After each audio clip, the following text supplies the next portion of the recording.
Hey y'all, container shed live from the ground. This is part 2 about people wanting to pray for you and they can't help themselves. Now, in the previous video I talked about Bertina, who I know was sent to warn me, right? My interaction with that lady was less than 2 weeks. And she made me clear on some things in less than 2 weeks. Right? And sometimes, you know, one can be busy being busy and not paying attention. Right? But she came out of the blue. She literally came to my door. Right, and we were sitting there on our porch in the midst of the evening breeze, right, and we were not even talking. We were just sitting there getting some air. I don't know where our daughters were.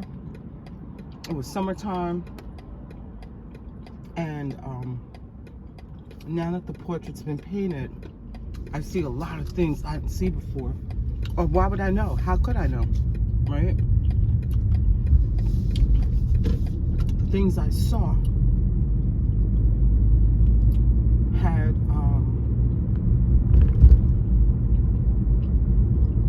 to do with me and my own personal development.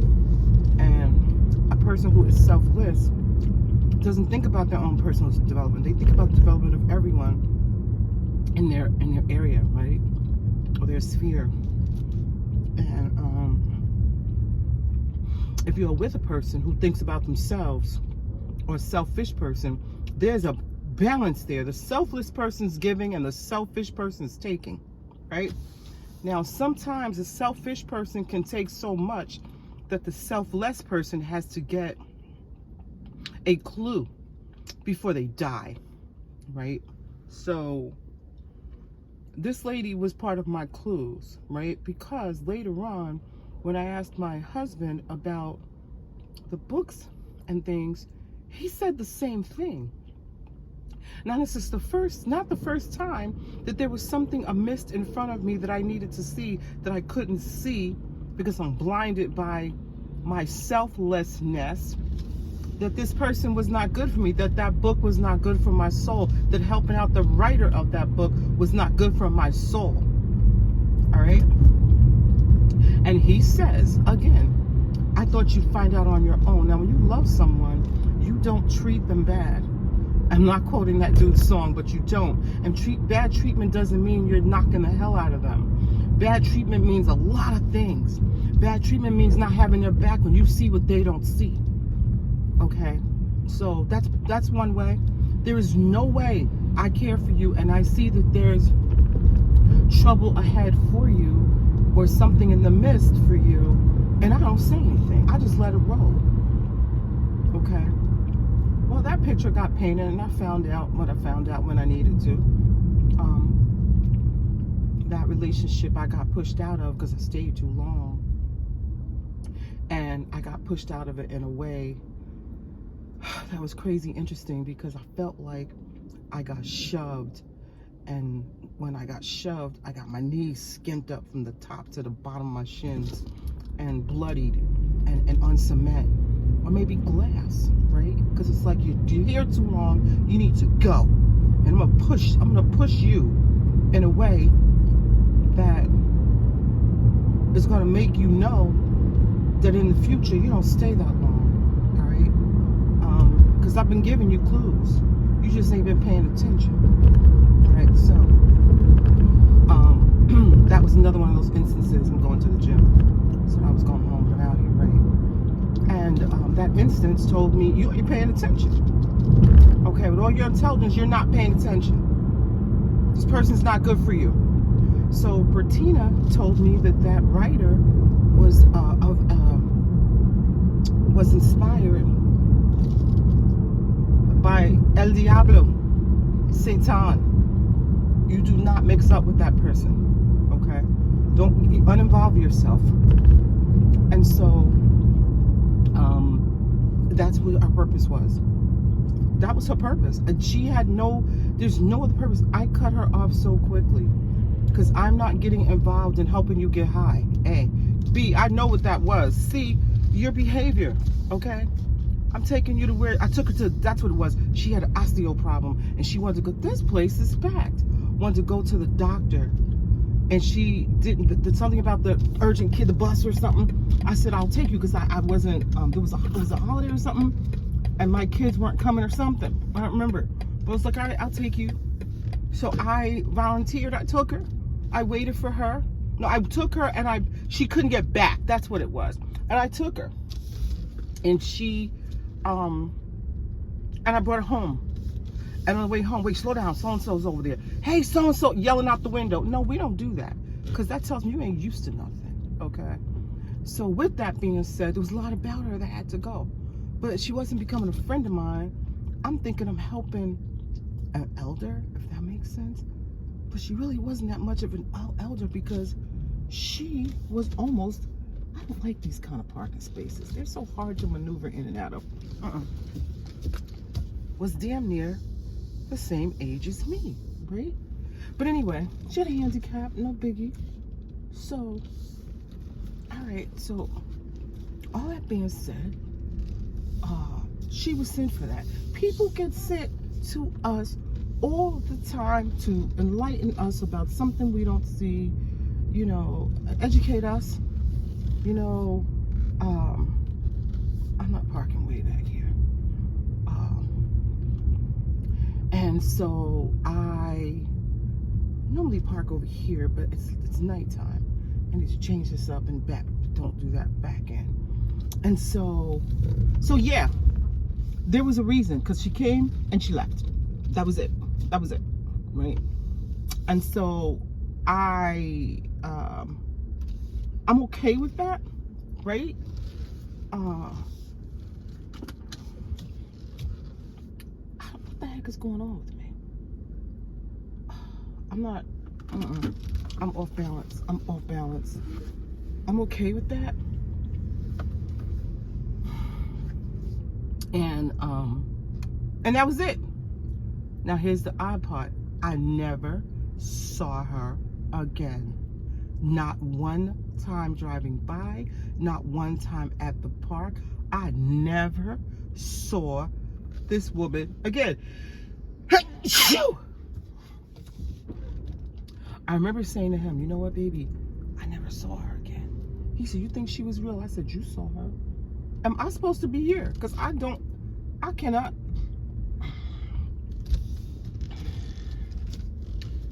I'm going to tell you honestly, I don't feel like being here. I'm going home. I'm going home. I'm going home. I'll come in the morning. Definitely.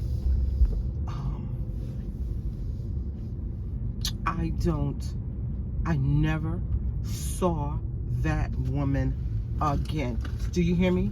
Not one time. That was from 2015. I live on the same side of the street as she. I have not seen that woman again. Since that day I took her, and that day I didn't talk to her since the day that I told her I was not going to lend her $20. I'm not going to pick you up, lend you $20, and take you to another city to help someone else. And I sure did say to her, how are you going to help someone else and you can't help yourself? No, when my friends need help, I always find a way, including borrowing money and then offering the person you borrow the money from 50% interest on the money that you're borrowing. No. Okay. I said no. You're trying to get high. That's what you're trying to do. All right. And you don't have any money to get high.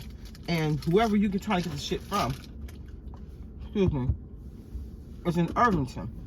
And you ride there. Okay. And you talking to me like I don't know what's up. That's the oldest book in the playbook. Oldest story in the playbook is borrowing money and promising back nearly half of what you borrowed. Okay? That's usury on the opposite, right? Like, no.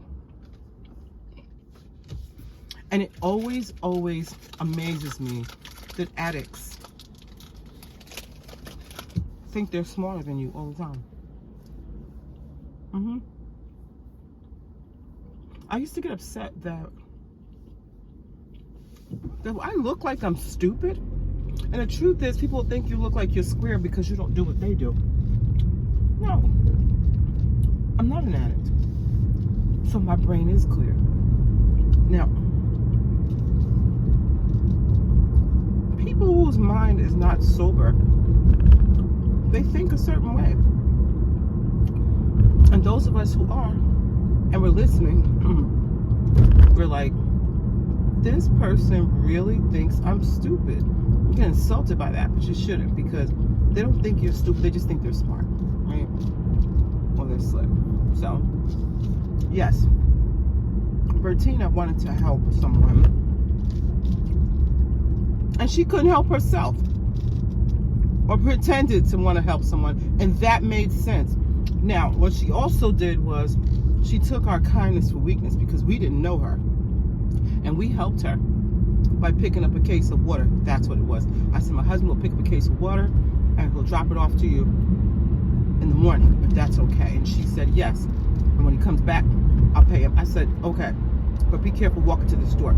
So he did pick up a case of water, and then I said, come on, baby, we'll go by there and drop it off together, so that you're not dropping this off at her house, and you don't know her, and she don't know you. Gosh. And so that's how that went, right? And traffic out here, so I'm back. And that's how it wound up. He came, and he wasn't letting me carry it, because he carried it, you know. He just, that's who he was. I didn't do no heavy lifting. Missed that.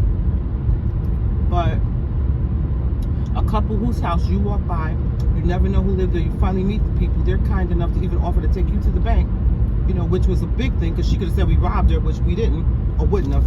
But this is strange. You talking about cash machine. You can't have nobody talk about cash machine. Some people be like, oh, cash machine? You got cash? You get cash? Now, the side note, I was in Costa Rica, and when I landed, the transportation was not there. The shuttle was not there. Or maybe I misunderstood. So I wind up looking for a ride to the hotel.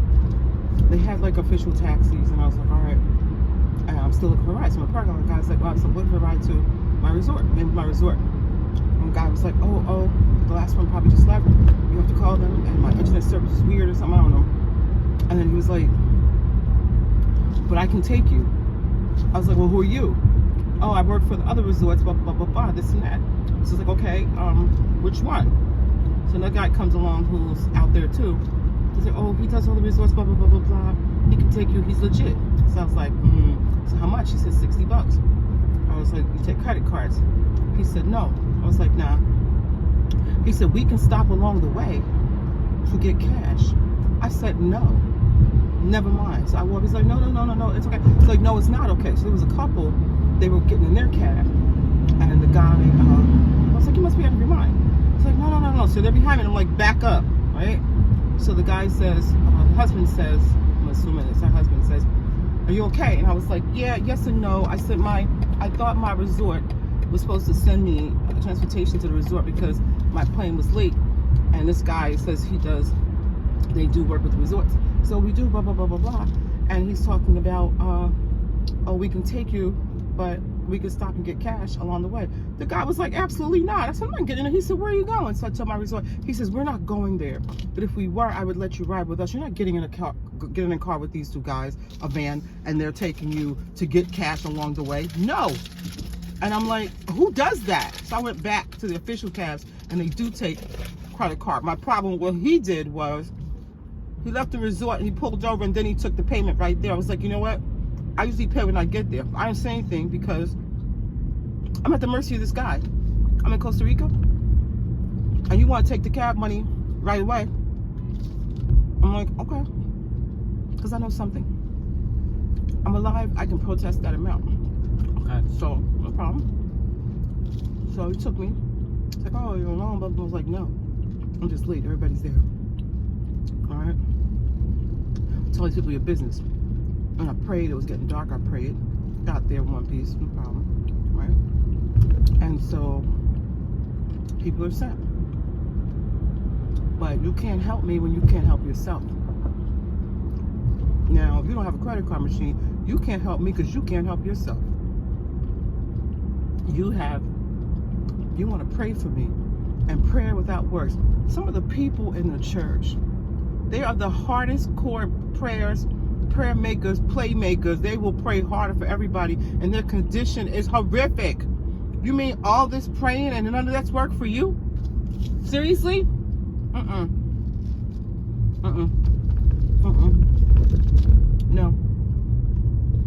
No, and heck no. So Walter is right, and you isolate people. There's something else that Lee told me. So her family says, "So you're just an educated fool." I was telling you about that. Her mom's going to put her out. I'm like, okay, but. And we were talking about mortgages, and they said, oh, don't buy a house because blah, blah, blah, blah. I said, listen, don't listen to those people. Your mortgage is going to be upside down when you get ready to buy. I said, why would you worry about an upside down mortgage on a house that you ain't even buy yet? I said, stop listening to the rhetoric of the talking heads. The talking heads will have you scared about an upside down mortgage, and you haven't even bought the house. Everybody's mortgage is upside down. You mean you're worried about an upside down mortgage and you haven't bought the house? But when you get ready to go sell it, you're not planning on selling it, you're planning to buy one. So all these different, well, they say, you know, all these things they said, but you're not applying anything. And even the situation she's in, it's one of those things where you owe somebody money, you cannot pay them. You make a deal or you do bankruptcy or something, don't just sit on it. I'm going to pray about it. Prayer without works is what? You got to do something. You know, I keep seeing it. And he's right. You ostracize, you isolate yourself with people. People get tired of you quick to pray for them. But look at your condition. None of this worked on you. Now, if it worked on you, I'll be like, hey, lay hands. You know. He's right. Walter is right. Now, I just left the gym.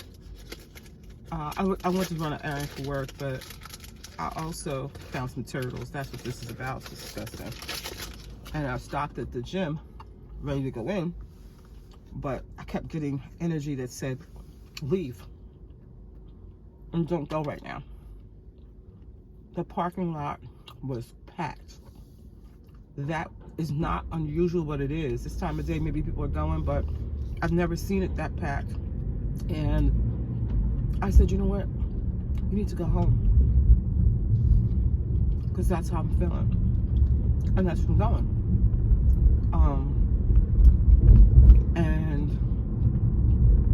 Maybe that's what I'm supposed to do.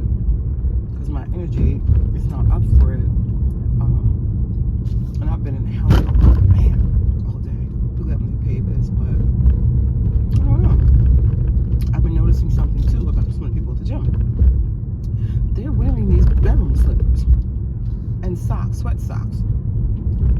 I don't know if that's the new style, and sweatpants that look like they haven't been washed in 6 years. But these those prison shoes, slippers, and the sweat socks at the gym. Like, are you working out? One guy's walking around there like that.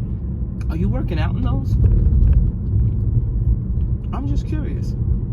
You don't have to have the latest and greatest Adidas wear, but aren't you supposed to have on a pair of sneakers or tennis shoes or something? I don't know. And he wasn't the only one. Because you're going to the gym doesn't mean you look like you stink. Or you do stink. Or something. there was a young lady who said that her gym asked her to leave because she had body odor. And she said, you're going to be at the gym. You're supposed to smell. People are like, no, you're not. Where's this from? You know? So, I am pulling up on La Casa, and there's nobody parked on my corner. Thank God. I don't know why they don't move over. But yeah.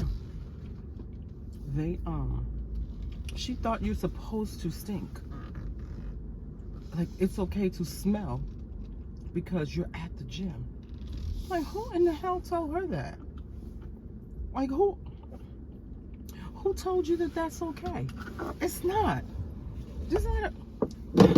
Walter is.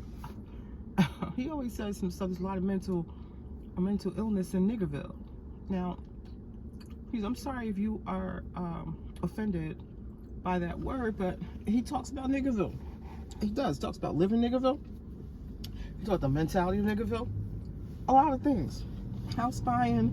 He talks about people getting mad at you over stuff that don't make no sense, wanting to rumble. He talked about Niggerville and the clubs in Atlanta. And what's all this fighting? What y'all fighting about? He said he was at the chicken counter and meat counter getting some chicken, and they give out numbers, whatever. And then they said, who's next? He said, I am. The guy was like, I'm next. And he said, you're not going to be no fight over no chicken. And he said, you can go ahead. He said, the whole time the guy's ordering, he's still going off. He said, the next person helped him. And, you know, this guy's still going ignorant. But he said, him and the rest of them ain't say nothing. They just look like, what's your beef? Like, you want to get some attention? You want to get into an argument? Like, what is it you trying to do, you know? So, I just moved this camera for a reason, because in Niggerville too, right?